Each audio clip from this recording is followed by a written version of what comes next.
আমার ভাবি ছিল একজন সুন্দরী যুবতী। তার বিয়ের পর ভাইজা বিদেশে চলে গিয়েছিলেন এবং পরে ভাবির শরীরে কিছু সমস্যা দেখা দেয়। প্রায় রাতে তিনি আমাকে তার ঘরে ডেকে নিয়ে বলতেন, আমার মাথাটা বেশ ভারী লাগছে, তেল দিয়ে একটু মালিশ করে দিবে। আমি সাধ্যমতো চেষ্টা করতাম যেন তার আরাম হয়। একদিন ভাবি বললেন, তুমি কি একটু লাইটটা নিভিয়ে ড্রেসিং টেবিল থেকে তেলের বোতলটা নিয়ে আসতে পারবে? আমি তেলের বোতলটা নিয়ে ফিরে এলাম, তারপর ধীরে ধীরে তার মাথায় তেল লাগাতে শুরু করলাম। তিনি শান্তভাবে শ্বাস নিলেন আর আমাকে উৎসাহ দিয়ে বললেন, ঠিক এভাবেই করো, এতে আমার বেশ আরাম লাগবে এবং তাড়াতাড়ি ভালো হবে। আজকের এই গল্পটি অনেক স্পেশাল হতে চলেছে। তাই দয়া করে গল্পগুলো ভালো লাগলে ভিডিওটি লাইক, শেয়ার এবং চ্যানেলটি সাবস্ক্রাইব করো প্লিজ। আমি অবাক হয়ে শুনলাম এবং আমার ভাবি বললেন, তোমার ভাই বিয়ের কিছুদিন পরই চলে গেছে আর আমি এখন আমার দায়িত্ব নিজেই পালন করছি। আমি এখনও তরুণ, তাই মাঝে মাঝে সাহায্যের প্রয়োজন হয়। যদি তোমার কিছু খারাপ না লাগে আমাকে সহায়তা করো। আমি উত্তরে বললাম যে তখন আমার বয়স ছিল 22 বছর। যখন আমার ভাইয়ের বিয়ে হয়েছিল তখন আমি বাড়িতে একাই থাকতাম। আমি সবসময় আমার ভাবিকে তানিয়া বলে ডাকতাম। আমি বলতাম, ভাই বাইরে থাকাকালীন তাকে প্রায় চিন্তিত এবং বিষণ্ণ দেখাত। আমি একদিন তাকে চুপচাপ কাঁদতে দেখেছি, কিন্তু জিজ্ঞাসা করিনি। হয়তো সে তার স্বামীকে মিস করছিল। তানিয়া দিনের বেলা ঘরের সব কাজ করত আর রাতে নিজের ঘরে গিয়ে দরজা বন্ধ করে থাকত। আসলে তার স্বামী বিয়ের পরপরই চলে গিয়েছিল, যা একজন নববধূর জন্য খুব কঠিন সময় ছিল। এই বিয়ে শুধুমাত্র আমার সুবিধার জন্য ছিল না, বাড়ির দেখাশোনার জন্য একজন মহিলার প্রয়োজন ছিল, তাই ভাই তানিয়াকে এখানে রেখে গিয়েছিল। সেই থেকে তানিয়া একা হয়ে যায় আর আমি ছিলাম তার একমাত্র সঙ্গী।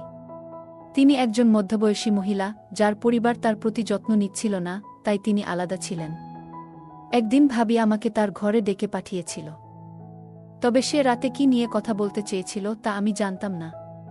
আমি ভাবিকে মনে মনে অনেক ভালোবাসতাম। এই ভেবে আমি দ্রুত তানিয়া ভাবির রুমে পৌঁছালাম, কারণ যাওয়ার সময় ভাই আমাকে বলেছিলেন, ভাবির খেয়াল রেখো, আমি না থাকলেও তার প্রয়োজনগুলো পূরণ করো। আমি সবসময় ভাবতাম ভাবি ভাইয়ের দায়িত্ব নিতেন, কিন্তু তিনি কিছু ব্যাপারে অসন্তুষ্ট ছিলেন। পরিবারের প্রয়োজন মেটাতে আমাদের সবাইকেই কোনো না কোনোভাবে অবদান রাখতে হতো। রাত 12টার দিকে ভাবি আমাকে ডেকে পাঠালেন। আমি ভেবেছিলাম কিছু জরুরি কাজ আছে, তাই আমি দ্রুত তার ঘরে গেলাম। কিন্তু সেখানে গিয়ে একটু অস্বস্তি হলো, কারণ ভাবি বিছানায় শুয়েছিলেন। দরজায় দাঁড়িয়ে আমি জিজ্ঞাসা করলাম, ভাবি, কোনো কাজে সাহায্য লাগবে? কোনো দিন তাকে স্কার্ফ ছাড়া দেখিনি, তাই একটু অবাক হয়েছিলাম। ভাবি আসলেই অনেক সুন্দর ছিলেন। তখনই ভাবি বললেন, কুনাল, ভয় পাস না। এই বাড়িতে তুই আমার একমাত্র সঙ্গী, তাই তোকে ডেকেছি। আমি রুমে ঢুকে কিছুটা লজ্জিত হয়ে পড়লাম, কারণ আমি বরাবরই একটু লাজুক প্রকৃতির। ভাবি আমাকে সান্ত্বনা দিয়ে বললেন, এই দুঃসময়ে তুই আছিস আমার পাশে, তাই তো তোকে ডেকেছি। আমি ঠিক বুঝে উঠতে পারছিলাম না যে তিনি আসলে কি বলতে চাইছিলেন। তিনি আমার দিকে তাকিয়ে বললেন, আমার মাথায় খুব ব্যথা হচ্ছে, তোর ভাই বলতো তুই খুব ভালো করে মাথায় মালিশ করতে পারিস। আমি হেসে ফেললাম, কারণ এটা সত্যি যে ভাই এখানে থাকাকালীন প্রায়ই আমাকে তার মাথায় তেল দিয়ে মালিশ করতে বলতেন। কিন্তু ভাবলাম, আমি কিভাবে ভাবিকে মাথায় তেল মালিশ করতে পারি? আমি কিছুটা দ্বিধায় ছিলাম এবং খুব অস্বস্তি বোধ করছিলাম। একজন পুরুষের পক্ষে একজন মহিলাকে এভাবে সাহায্য করা স্বাভাবিক না, এবং অন্য কেউ হলে আমি পরিষ্কারভাবে অস্বীকার করতাম। কিন্তু তখন ভাবি আমার দিকে তাকিয়ে তেলের বোতল দেখিয়ে বললেন, এটা ভালো তেল, অন্তত আমার মাথায় একটু তেল মাখিয়ে দে। তার চোখে জল টলমল করছিল। মনে হচ্ছিল তার অনেক কষ্ট হচ্ছিল। আমি তেলের বোতলটা তুলে নিয়ে তার পাশে বসলাম, ধীরে ধীরে তার মাথায় তেল ঢেলে মাখাতে শুরু করলাম, যদিও আমার ভেতরটা কিছুটা অস্থির ছিল। আমার হাত সামান্য কাঁপছিল, আর আমি আমার চোখ নিচু করে রেখেছিলাম। তখন ঘরের পরিবেশে এক ধরনের নীরব প্রশান্তি নেমে এলো, যেটা আগে অনুভব করিনি। ভাবি আমার দিকে তাকাল না, আর আমিও লজ্জায় তার দিকে তাকাতে পারছিলাম না।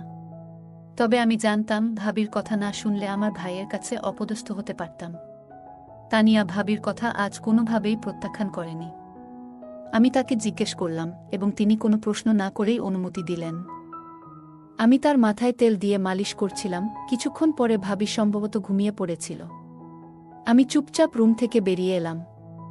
এই অনুভূতিটা আমার ভেতরে কিছু পরিবর্তন এনেছিল। ভাবি মুখটা আমার মনে অদ্ভুতভাবে প্রভাব ফেলেছিল। কিন্তু যখন মনে হলো তিনি আমার ভাইদের স্ত্রী, আমি দ্রুত নিজেকে সামলে নিলাম। সেদিন মনে করেছিলাম আর তানিয়া ভাবির ঘরে যাব না, পরের দিন সকালে ভাবি সম্পূর্ণ শালীনভাবে পোশাক পরে আমার জন্য নাস্তা তৈরি করছিলেন। নাস্তা দিতে গিয়ে তিনি বললেন, কুনাল, তুমি আমার অনেক উপকার করেছ, আমি কৃতজ্ঞ, আমার মাথা ব্যথা কমে গেছে। তার কথা শুনে আমি লজ্জিত হলাম এবং বললাম, তুমি সারাদিন এত কাজ করো, তোমাকে একটু সাহায্য করতে পেরেই ভালো লাগছে। তিনি হেসে বললেন, যেদিন তোমার ভাই ফিরবে সেই দিন আমার ক্লান্তি দূর হবে। আমি আর কিছু বললাম না। এরপর আমি কলেজে যাওয়ার জন্য প্রস্তুতি নিলাম এবং বাসা থেকে বেরিয়ে গেলাম। আমি বাড়ি থেকে বেরিয়ে গেলেও সারাক্ষণ মনে মনে ভাবছিলাম, আজকের ঘটনা কোনোভাবে আমার বোনকে জানানো উচিত কিনা। বিকেলে বাড়ি ফিরে দেখি আমার বোন আর ভাবি গল্পে বেশ ব্যস্ত ছিলেন এবং আমার দিকে তেমন মনোযোগ দেননি। বিশ্রামের পর আমি রুম থেকে বের হয়ে দেখি ভাবি কাপড় ধুচ্ছেন। তিনি খুব কষ্ট করে কাপড়ের বালতি নিয়ে বারান্দার দিকে যাচ্ছিলেন। এ দেখে আমি বিব্রত বোধ করলাম, কারণ কাপড়গুলো সব আমার ছিল। মনে হলো আমার জন্যই তাকে এত কষ্ট করতে হচ্ছে। আমি এগিয়ে গিয়ে তার হাত থেকে বালতি নিয়ে ছাদে নিয়ে গেলাম। আমরা একসঙ্গে কাপড়গুলো শুকাতে দিলাম, কিন্তু দেখলাম ভাবি যেন বেশ কষ্ট পাচ্ছেন, হাঁটতে সমস্যা হচ্ছিল। আমি হেসে বললাম, তুমি যদি বিশ্রাম নাও তাহলে ভালো হবে। তিনি হেসে উত্তর দিলেন, চিন্তা করিস না, আমি তাড়াতাড়ি ঠিক হয়ে যাব। তারপর তিনি তার রুমে চলে গেলেন। কয়েকদিন ধরে তানিয়া ভাবির আচরণও আমার বোধগম্য হচ্ছিল না, যেন তিনি কিছু লুকানোর চেষ্টা করছিলেন।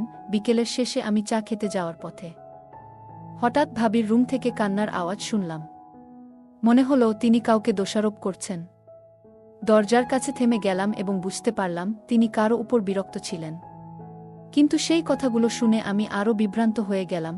মনে হলো তিনি অন্য কিছু নিয়ে চিন্তিত ছিলেন, যা আমাকে ভুল পথে পরিচালিত করছিল। আমি বুঝতে পারছিলাম না কার সাথে এ ব্যাপারটা শেয়ার করব।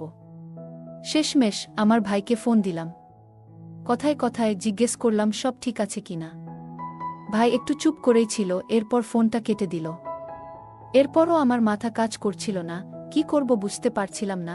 রাতের দিকে ভাবি আমাকে আবার ফোন করল, বলল তার রুমে যেতে। আমি পৌঁছালাম, দেখি সে শুয়ে আছে। বলল, আমার মাথায় একটু তেল মালিশ করে দাও। আমি নিঃশব্দে তেলের বোতলটা তুলে নিলাম এবং মন না চাইলেও মাথায় মালিশ শুরু করলাম। আর আমরা অনেক গল্প করছিলাম। মনে মনে ভাবছিলাম কলেজের পর দিনগুলোতে কেমন অনুপস্থিত ছিলাম। পরের দিন কলেজ থেকে তাড়াতাড়ি ফিরে এলাম। ঘরে ঢুকে দেখলাম দরজায় তালা। ভাবি তখনও ঘরে নেই। অপেক্ষা করতে করতে সন্ধ্যা হয়ে গেল। তানিয়া ভাবি অনেকটা ক্লান্ত হয়ে ফিরল, শরীর ঘামে ভিজে গেছে। দরজা খুলে দিতেই সে ম্লান হাসি দিল। জিজ্ঞাসা করলাম সারাদিন কোথায় ছিল। সে বলল ঘরের কাজেই ব্যস্ত ছিল, কিন্তু বাইরে যাওয়ার প্রসঙ্গটা টেনে আনল না। রাত হল। আবার ভাবি আমাকে ডাকল। এবার আমার মনে প্রশ্ন তৈরি হচ্ছিল। আমি জানতাম সে হয়তো আবার মেসেজ চাইবে। মনের মধ্যে অস্বস্তি তৈরি হয়েছিল, কিন্তু কথা বলতে রাজি না হয়েও তার রুমে গেলাম। রুমে গিয়ে তেলের বোতলটা তুলে নিলাম। এবার একটা অদ্ভুত অনুভূতি হচ্ছিল। ভাবি চুপচাপ শুয়ে রইল। কিছুক্ষণ পরই হঠাৎ আমার হাতটা ধরে ফেলল। আমি থমকে গেলাম, বুঝতে পারছিলাম না কি ঘটছে। ভেতরে ভেতরে একটা অস্বস্তি জেগে উঠল। কিছু বলার আগেই ভাবির মুখে কঠোর অভিব্যক্তি ফুটে উঠল, যেন তার মনের কিছু চাপা কথা ছিল, যা সে বলতেই চাচ্ছিল না। ভাবি বলল, আমি তোমার সাথে একটা গুরুত্বপূর্ণ কথা বলতে চাই, কিন্তু লাইটের আলোতে তোমার সামনে কথা বলার সাহস পাচ্ছি না। আমি ঘরের লাইট অফ করে দিলাম। অন্ধকারে তার হাতে আমার হাত রাখল। তারপর এমন কিছু শেয়ার করল যা শুনে আমি অবাক হয়ে গেলাম। তানিয়া ভাবি বলল, আমি সবসময় অন্যদের কাছে প্রিয় হতে চেয়েছিলাম, কিন্তু কখনো কেউ আমার দিকে তাকায়নি। তাই একাকিত্ব ছিল আমার নিত্যসঙ্গী। একদিন তার জীবনে এমন একজন এলো যে তার মনে আসার আলো দেখাতল। সে বলল, আমি ভেবেছিলাম অবশেষে কাউকে পেলাম যে আমার প্রতি স্নেহশীল হবে। আমি তার জন্য অনেক কিছু করেছি, আমার উপার্জিত অর্থ তার চাহিদা পূরণে ব্যয় করেছি। কিন্তু যখন ভাবি তাকে বিয়ে করার প্রস্তাব দিল, সে বলল, তুমি এখন বয়স্ক, আমি তোমার সাথে আর থাকতে চাই না। আমি এখন সফল হয়েছি, আর তোমার প্রয়োজন নেই। এই কথাগুলো ভাবিকে ভেঙে দিল। শারীরিক পরিশ্রমের কারণে তার শরীর দুর্বল হয়ে পড়েছিল, কোমরে ব্যথা শুরু হয়েছিল। যখন তোমার ভাইয়ের প্রস্তাব এলো বিয়ের, আমার মা বাবা আমাকে বিয়েতে রাজি করিয়ে নিলেন। আমি তখন থেকে সবসময় নিজেকে নিয়ে আফসোস করি, কেন এমন একজনের জন্য নিজের জীবন নষ্ট করলাম, যে কখনোই আমার ছিল না। সে আরও বলল, আমার নিজের ভাইবোনেরা আমাকে সেভাবে কখনো মূল্য দেয়নি, আর তোমার ভাইও আমাকে বিয়ে করেছে মূলত তোমার খুশির জন্য। এখন তোমার ভাই বিদেশে বিয়ে করে নিয়েছে, ওখানেই এখন সংসার করতেছে। সে আর আমার কাছে আসবে না। তোমাদের এসব কথা বলেনি। এই কথাগুলো আমাকে স্তব্ধ করে দিল। ভাবি আরও বলল, আমার জীবনে সবকিছু দেওয়ার পরও আমি কিছুই পাইনি। এই ভাবনাগুলো মাথায় ঘুরতে ঘুরতে একদিন বারান্দায় পড়ে যায়। তারপর থেকেই আমার কোমর আর মাথার ব্যথা বাড়তে লাগল। শেষে সে বলল, আমি আমার বাবার বাড়িতে যেতে চাইতাম, কিন্তু আমার মা আমাকে বললেন, কখনো তোমার স্বামীর সংসার ছেড়ে যেও না। আমি সারা জীবন শুধু অন্যদের সেবা করেই কাটালাম, কিন্তু কিছুই পেলাম না। ভাবি ধীরে ধীরে বলল। একদিন বারান্দায় হঠাৎ পড়ে যাওয়ার পর থেকেই তার কোমর আর মাথার ব্যথা বাড়ছিল। সে আমাকে বলল, মালিশ করো তো। আমি তেলের বোতল তুলে মালিশ শুরু করলাম। তখন সে দীর্ঘশ্বাস ফেলে বলল, আর কতদিন এভাবে বাঁচব জানি না, কিন্তু মা বলেছিলেন স্বামীর ঘর ছেড়ে যেও না। মনে হয় এখানেও কিছু বাকি নেই আমার জন্য। ভাবির কথায় আমার মনটা ভারী হয়ে গেল। সে যেন বুঝে নিয়েছে তার জীবনে আর কিছু নেই। তার চোখে জল এলো, বলল, আমি তোমার থেকে শুধু একটু আশ্রয় চাই।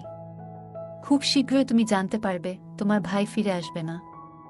সে তার নিজের জীবনে এগিয়ে গেছে। আমি কেবল তোমাকে আমার সত্যিটা বলতে চেয়েছিলাম। এই কথাগুলো বলার পর ভাবি চুপ হয়ে কাঁদতে লাগল। আমি জানি আমার ভাই তার প্রতি ভালো আচরণ করেনি এবং এখন সেও তাকে ছেড়ে চলে গেছে, কিন্তু এতে আমার ভাইয়ের পুরো দোষ ছিল না, কারণ তারও সময় চলে যাচ্ছিল। অনেকক্ষণ পর ভাবি ফিসফিস করে বলল, আমি সারা জীবন এই বাড়িতেই কাটাতে চাই।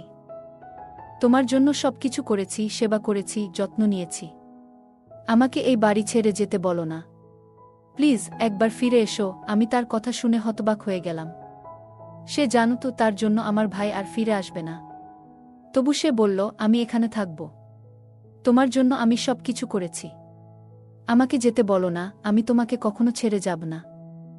আমি তার দিকে তাকিয়ে শান্তভাবে বললাম, তুমি এখানেই থাকবে। এই ঘর এখন থেকে তোমার নিজের। ঘরের লাইটটা অন করালাম এবং তার দিকে ফিরে বললাম, তুমি অবশ্যই সুখী হওয়ার অধিকার রাখো। তোমার জীবনও নতুনভাবে শুরু হওয়ার সময় এসেছে। আমার পড়াশোনা প্রায় শেষ, তারপর আমরা একসাথে নতুন কোনো পথে হাঁটব। তিনি নিঃশ্বাস ফেলে বললেন, সে আর ফিরে আসবে না, আমাকেই এখানে থেকে সব সামলাতে হবে। চোখে একটা উদ্বেগের ছাপ ফুটে উঠল।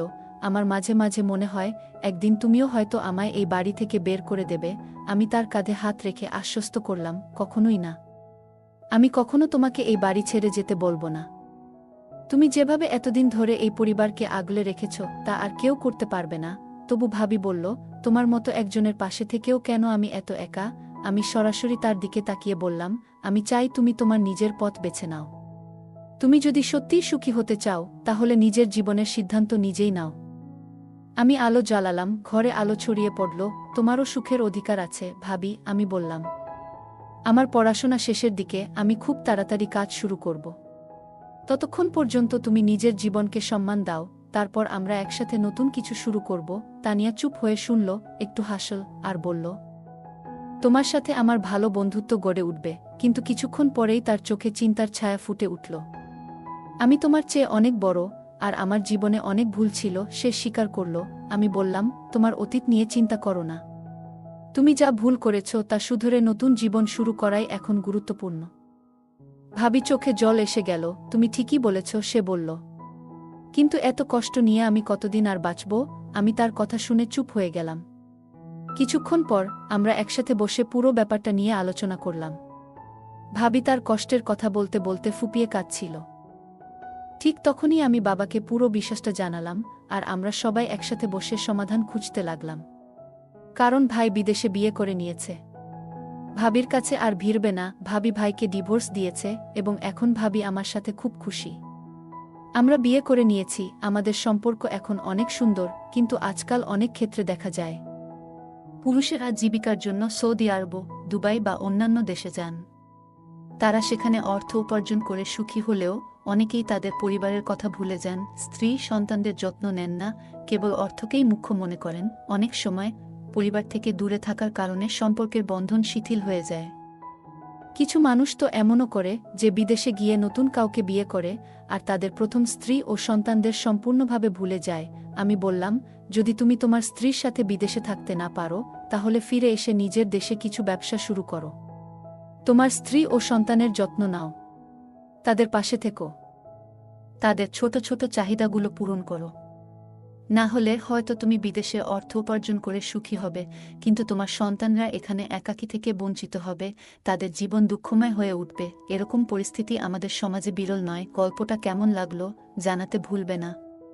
আরও মজার মজার রোমান্টিক গল্প শুনতে চাইলে ভিডিওটি লাইক, শেয়ার এবং চ্যানেলটি সাবস্ক্রাইব করতে এবং বেল আইকনটি ক্লিক করতে ভুলবে না। ধন্যবাদ।